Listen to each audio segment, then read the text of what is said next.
এই সময়ে তালের যে কোনো কিছু খেতে বেশ ভালো লাগে। তবে তালের এই রসালো পিঠাটি খেতে খুবই দুর্দান্ত হয়। আপনারা যদি কখনো বাসায় তৈরি করে না থাকেন, এভাবে একবার তালের এই রসালো পিঠাটি তৈরি করে দেখবেন। খেতে যেমন দুর্দান্ত, তৈরি করাও তেমনই সহজ। আর দেখেই বুঝতে পারছেন পিঠাটি কতটা লোভনীয়, আর মুখে দিলেই একদমই গলে যাবে। তালের রসালো এই পিঠাটি তৈরি করার জন্যই প্রথমে এখানে লাগবে তালের কাদ। তো আমি এখানে 1 কাপ পরিমাণ তালের কাদ নিয়েছি।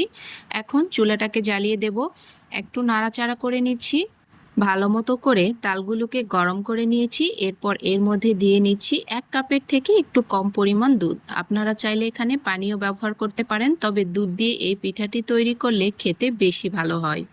দুধ দেওয়ার পরে ভালো করে তালের কাদের সাথে মিলিয়ে আমি এটাকে প্রায় 5 মিনিটের মতো জাল করে নিয়েছি। এরপর এর মধ্যে দিয়ে নিয়েছি কোরানো নারিকেল প্রায় হাফ কাপের মতো, চাইলে এটা স্কিপ করতে পারেন। এরপর দিয়ে নিচ্ছি সুজি 1 কাপ পরিমাণ।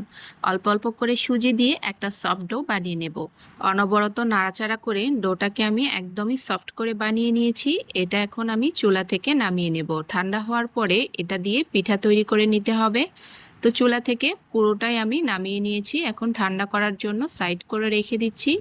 এ ফাঁকে আমি শিরাটা তৈরি করে নেব। 1 কাপ পরিমাণ চিনি দিয়েছি, সাথে 1 কাপ পরিমাণ পানি। এটাকে 5 থেকে 7 মিনিটের মতো জাল করে নিলেই হবে। অনেক বেশি আঠালো আবার অনেক বেশি পাতলাও করা যাবে না। 5 মিনিট ঘড়ি ধরে জাল করে নিলেই শিরাটা একদম রেডি হয়ে যাবে। তো এদিকে যে ডোটা বানিয়ে রেখেছিলাম এটাও পুরোপুরি ঠান্ডা হয়ে গেছে। অল্প একটু চালের গুঁড়া দিয়ে আমি ডোটাকে মাখিয়ে নিচ্ছি। আপনারা অবশ্যই চেষ্টা করবেন এখানে চালের গুঁড়াটা ব্যবহার করার জন্য, তাহলে এই পিঠার টেস্টটা অনেক বেশি ভালো আসে। যদি চালের গুঁড়া হাতের কাছে না থাকে তাহলে আপনারা চাইলে এখানে ময়দাও একটু ব্যবহার করতে পারেন। তো এখন আমি পিঠাগুলো বানিয়ে নিচ্ছি। তো দেখুন খুবই সহজ, অল্প সময়ে কিন্তু ঝটপট করে এই পিঠাগুলো বানিয়ে নেওয়া যায়। তো আমি লম্বা লম্বা শেপ করে পিঠাগুলোকে বানিয়ে নিয়েছি। সবগুলো বানিয়ে নেওয়ার পরে এগুলো তেলে ভেজে নেব। তো তেলটাকে একদম পুরোপুরি গরম করে পিঠাগুলোকে ছেড়ে দিতে হবে। যেহেতু সুজি দিয়ে তৈরি, তেলটা যদি হালকা গরম হয় তাহলে পিঠেগুলো ফেটে যাওয়ার চান্স থাকে। এই জন্য তেলটাকে পুরোপুরি গরম করে এই পিঠেগুলো ছেড়ে দিতে হবে। এরপর একটা কাঠির সাহায্যে আমি নাড়াচাড়া করে নিচ্ছি। তো দেখুন কালার মোটামুটি চলে এসেছে। এখন চুলা জালটাকে কমিয়ে দিয়ে হালকা গোল্ডেন কালার করে আমি পিঠেগুলোকে ভেজে নিয়েছি।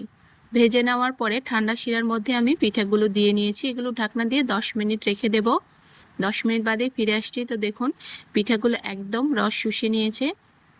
এখন আমি পিঠাগুলো রস থেকে উঠিয়ে নিচ্ছি। চাইলে এভাবেও পরিবেশন করতে পারেন। একদম তৈরি হয়ে গেছে নরম তুলতুলে তালের এই পিঠে।